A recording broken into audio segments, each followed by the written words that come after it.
क्या वाकई सुल्तान सलाहुद्दीन अय्यूबी एक लड़की के आगे बेबस हो गया था? क्या वाकई एक लड़की ने सलाहुद्दीन अय्यूबी पर अपना जाल बिछा दिया था? क्या हुआ था उस वक्त जब एक लड़की ने सुल्तान सलाहुद्दीन अय्यूबी के बारे में कहा था कि सलाहुद्दीन अय्यूबी इस रेत से भी ज्यादा बेबस है जिससे हवा के हल्के हल्के झोंके उड़ाते फिरते हैं।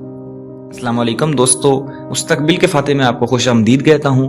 क्या हाल चाल हैं? मैं उम्मीद करता हूँ कि आप ठीक ठाक होंगे। तो दोस्तों, आज की वीडियो में मैं आपको एक ज़बरदस्त बात बताने जा रहा हूँ सलाहुद्दीन अय्यूबी के बारे में, और इसके मुतालिक कई लोगों को गलतफहमियां भी हैं। लेकिन ये बात जो मैं आपको बयान करने जा रहा हूँ ये दस्तान ईमान फरोशों की किताब जो अनायतुल्लाह अल्तमश ने लिखी थी उससे ली गई है, और ये किताब काफ़ी रिसर्च के बाद लिखी गई थी। तो दोस्तों चले वीडियो को शुरू करते हैं। निस्फ शब के बाद सलाहुद्दीन अय्यूबी उस खुशनुमा खेमे में दाखिल हुआ जो नाजी ने इसके लिए निस्ब कराया था। तो यहाँ पे आपको बताता चलूं कि नाजी उसकी फौज का एक कमांडर था। अंदर इसने कालीन बिछा दिए थे, पलंग पर चीते की खाल की मानंद पलंग पोश था, फानूस जो रखवाया था इसकी हल्की नीली रोशनी सहरा की शफाफ चांदनी की मानंद थी। नाजी सलाहुद्दीन अय्यूबी के खेमे में गया और पूछा कि जनाब उसे जरा सी देर के लिए भेज दूं? मैं वादा खिलाफी से बहुत डरता हूं। से मुराद है कि उस लड़की को भेज दूं, उस रकासा को भेज दूं। सलाहुद्दीन अय्यूबी जवाब में कहता है कि जी हाँ भेज दो। कुछ देर बाद एक रकासा जो है सुल्तान सलाहुद्दीन अय्यूबी के खेमे के सामने आके रुकती है और कमांडरों और उनके जो मुहाफिज होते हैं खेमे के बाहर उनको कहती है मुझे सलाहुद्दीन अय्यूबी ने बुलाया है। कमांडर बाहर निकला और ज़कोई को अंदर भेज दिया। दोस्तों ज़कोई उसी रकासा का नाम था जो कि सुल्तान सलाहुद्दीन अय्यूबी के खेमे में गई थी। अब जब मुहाफिजों को तवक्को थी कि इनका अमीर और सलार आज़म इस लड़की को बाहर निकाल देगा, लेकिन जब वो काफ़ी देर गरजदार आवाज़ सुनने के लिए तैयार हो गए मगर इन्हें ऐसी कोई आवाज़ सुनाई ना दी। रात गुजरती जा रही थी, अंदर से धीमी धीमी बातों की आवाज़ें सुनाई देने लगी। मुहाफिज दस्ते का कमांडर बेकरारी के आलम में इधर उधर टहलने लगा। एक मुहाफिज ने उसे कहा कि क्या ये हुक्म सिर्फ हमारे लिए है कि फाहिशा के साथ तल्लक रखना जुर्म है? दूसरा मुहाफिज उसको कहता है कि हाँ ये सिर्फ कानून वगैरह हमारे लिए ही हैं, अमीर मिस्र को दुरे तो नहीं लगाए जा सकते ना।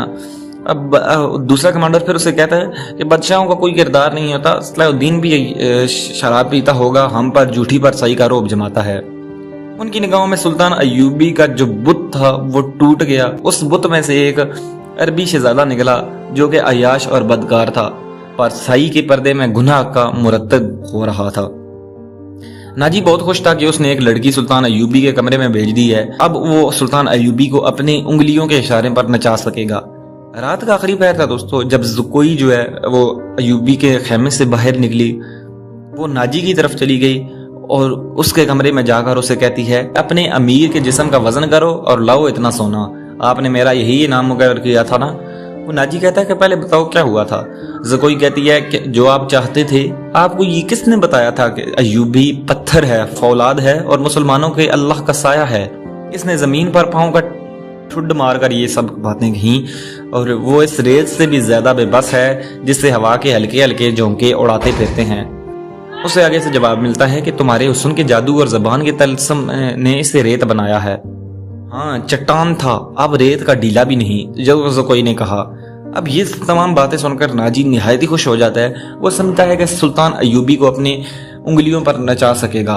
लेकिन दर हकीकत दोस्तों जो कि ज़कोई थी, इसी कहानी में आगे चल के बयान किया जाता है कि वो सुल्तान अय्यूबी की इंटेलिजेंस के सरबरा अली बिन सुफियान की एक जासूसा थी जो उसने खुद नाजी के पास भेजी थी उसके मंसूबों के बारे में जानने के लिए।